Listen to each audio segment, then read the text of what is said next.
Desse aspecto, até lendo aqui o artigo da BBC ontem, dando um resumo do que foi lá, tudo que rolou na posse do Trump, e fala aqui, né? Trump também cumpriu algumas de suas promessas na campanha mais importante na pauta de costumes. Abre aspas. A partir de hoje será política oficial do governo dos Estados Unidos que existam apenas 2 gêneros, masculino e feminino. Fecha aspas. E aí ele fala de muita liberdade de expressão. É uma coisa que assim... E aí, é liberdade... Inclusive, é liberdade... Isso bancado pelas Big Techs. É liberdade... Claro. Não, e aí, bancado pelas Big Techs americanas, porque o TikTok foi tá banido. fora. Tá fora. Tá fora, que é chinês. E aí aqui, você vê a celeuma que foi quando o Alexandre de Moraes baniu o X, né, o Twitter. E aí, aqui a gente era tudo um bando de ditador, né? Segundo o Monark, os caras são ditadores e não sei o que e tal. Os caras vão proibir o TikTok lá por uma questão política. Claro. Mas ao mesmo tempo tem liberdade de expressão. Como é que tem liberdade de expressão sendo que você não permite uma rede social que é tão popular? Sim. E como é que tem liberdade de expressão sendo que o cara me fala que só existem agora 2 gêneros nos Estados Unidos, masculino e feminino? Cara, assim... Pra onde vai a humanidade? Pra onde vai, assim? Eu não sei o que dizer. Eu não sei nem o que te perguntar. É desesperador. Eu também sinto, cara. Né? Quer dizer, eu confesso a vocês que eu tenho 64 anos. Qual que é o impacto? Eu acho legal que eu tô já mais pra lá do que pra cá, né? Pra ver o que, é que vai acontecer aqui nos próximos anos. Qual é o impacto que vai acontecer lá vai refletir aqui? Qual é o impacto que você acha que vai ter no Brasil? Muitíssimo. Porque o nosso país é um país satélite dos Estados Unidos. É um escravo que ama o Senhor. Né? O que os caras foram fazer lá é patético.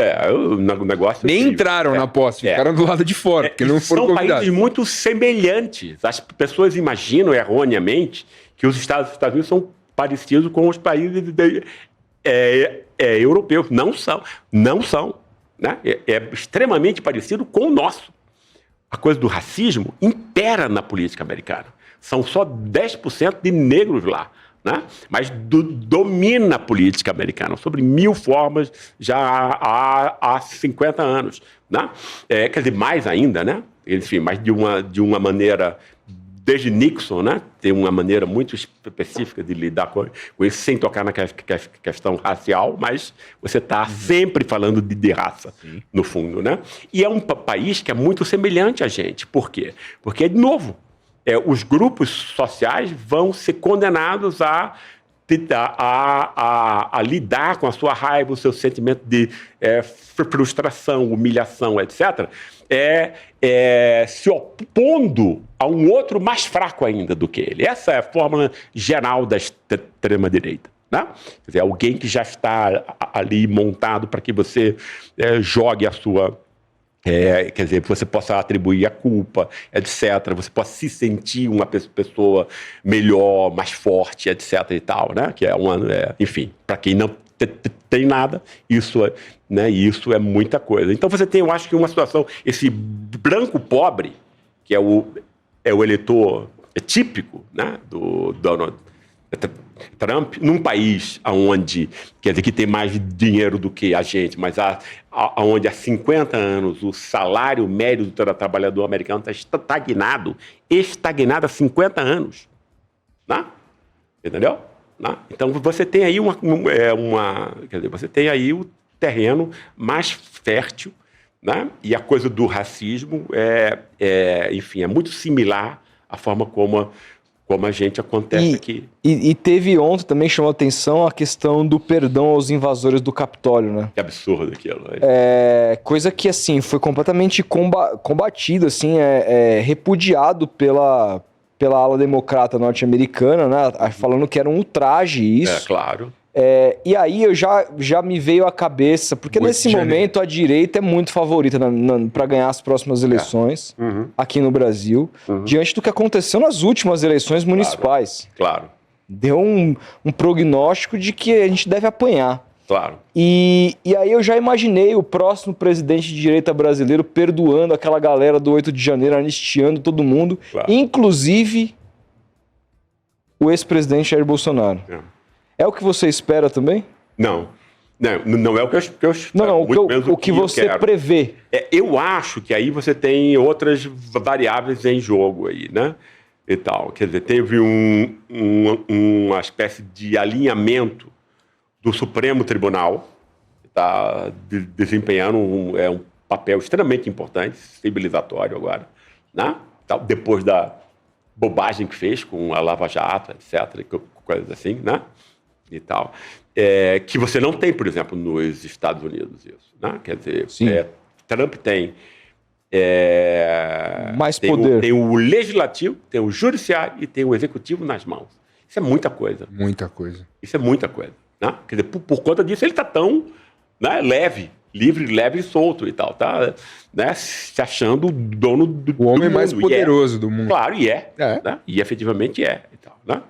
Quer dizer, eu acho que a história humana nos ensina que a partir, quer dizer, que nada vai ficar sem contradições, nada vai ficar sem reação, etc., né? Obviamente, do que a gente está notando agora, esse pessoal tem dinheiro, o pessoal tem poder, e esse pessoal tem o domínio da mídia. Isso é extremamente importante. Toda a informação que a gente recebe é mediatizada, ou seja, alguma mídia vai trazer para a gente, entende?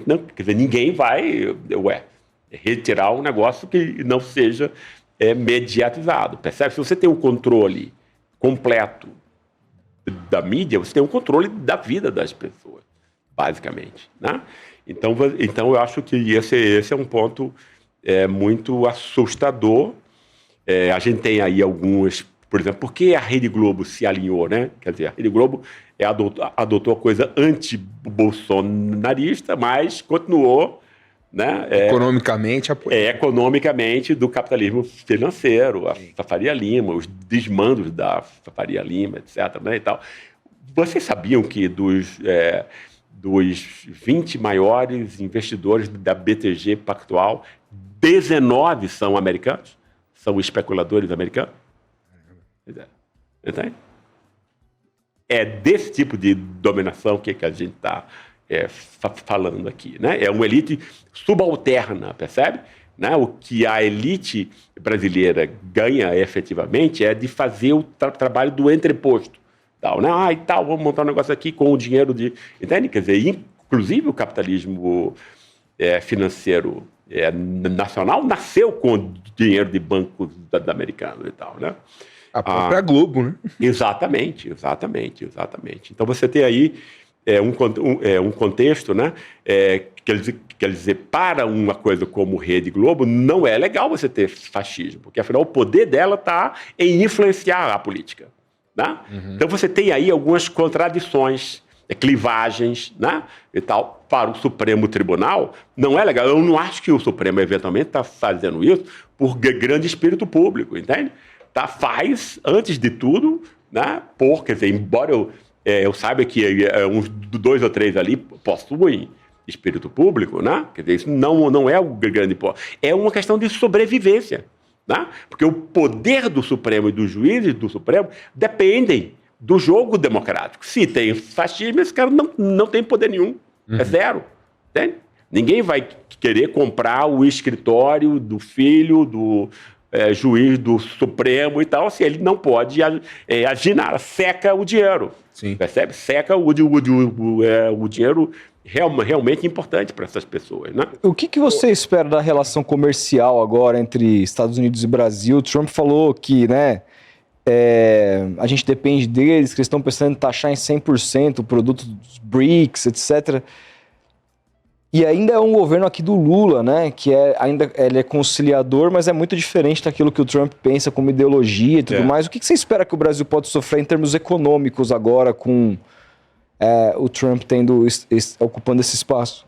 Isso é um enigma. Eu acho que isso é um enigma, porque tem a coisa de uma bravata, né, de você dizer coisas e tal, mas na prática a prática é outra. Obviamente tem grandes interesses econômicos americanos que têm interesse na relação com o Brasil, né? Então não é um negócio assim tão simples, etc., né? E obviamente os Estados Unidos precisam do mundo, né? Precisam dominar o mundo. Os Estados Unidos vivem, né, do se meter no país dos outros. Mundo. Vivem da corrupção montada através do domínio do dólar, através do capitalismo financeiro e tal, chupa riquezas aí do mundo inteiro para o próprio bolso. E tal. Existiu isso aquela que está sendo agora, entende? A moeda dos BRICS agora, imagina isso. E existiu aquela conversa. Uma outra moeda. Existiu a conversa de mudar, de criar uma nova moeda, etc e tal, e é justamente nisso que vem a ameaça dele. Claro. De dizer que se fizerem isso, eles vão taxar todo mundo, etc e tal, enfim. Eu acho que é só bravata. Não, mas a questão isso obviamente vai criar um medo de ir para essa direção, que era algo que o Lula tinha falado anteriormente e tudo mais, mas é que até agora não...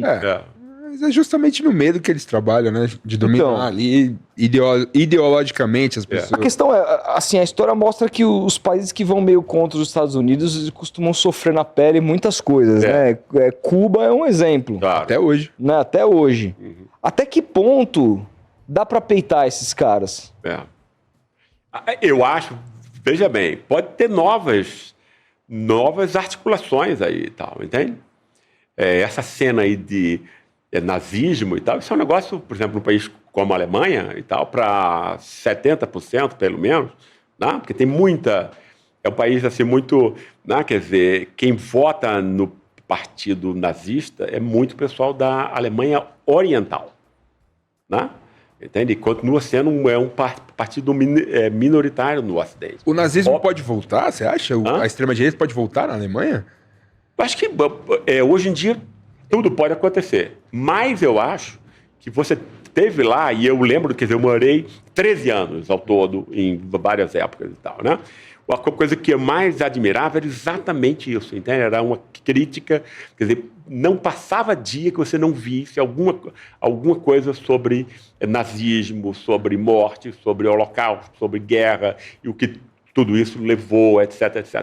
Quer dizer, os alemães foram bombardeados com isso, com esse tipo de informação e tal, e vendo o nazismo como a origem de todo o mal, né? Entende? Quer dizer, a grande coisa política dessa geração dos anos 60 lá foi exatamente isso. Como é que a gente pode montar um país que jamais repita o nazismo, etc. Entende? Né? Habermas foi extremamente importante nessa época e tal, né? O desenho que ele fez de argumentação livre. Quando você morou lá, você vivenciou a queda do Muro de Berlim ou não? Sim. Vivenciou? Sim. É um marco histórico. Eu não estava em Berlim, né? Uhum. Eu estava em Heidelberg nessa época. Mas sim, foi um negócio assim, incrível. As pessoas começaram a sair à rua, tal, e foi um negócio muito legal, assim, foi muito bonito e tudo, porque, né, tem uns instantes assim humanos, né, onde você teve muito congraçamento e tudo. Foi uma coisa muito bonita, assim. Né? Afinal, era uma coisa muito, muito importante para eles lá. Então, eu acho assim, em países que têm ainda uma tradição política, a França tem isso ainda, a Alemanha tem isso ainda, né? A Inglaterra tem um pouco disso, apesar da guerra que foi montada contra a classe trabalhadora inglesa, né? Mas aí você tem ainda Liverpool e tal, você tem umas coisas... Sério? E aí você tem o quê? Você tem contradições, né, que se você tem um outro lado jogando na barbárie e tal, entendeu? Você vai ter outras... Entende? Isso vai aumentar o poder relativo da China, obviamente. Uhum. Né? Eu acho. Né? Entendeu? Quer dizer, a grande propaganda de que a China é o quê?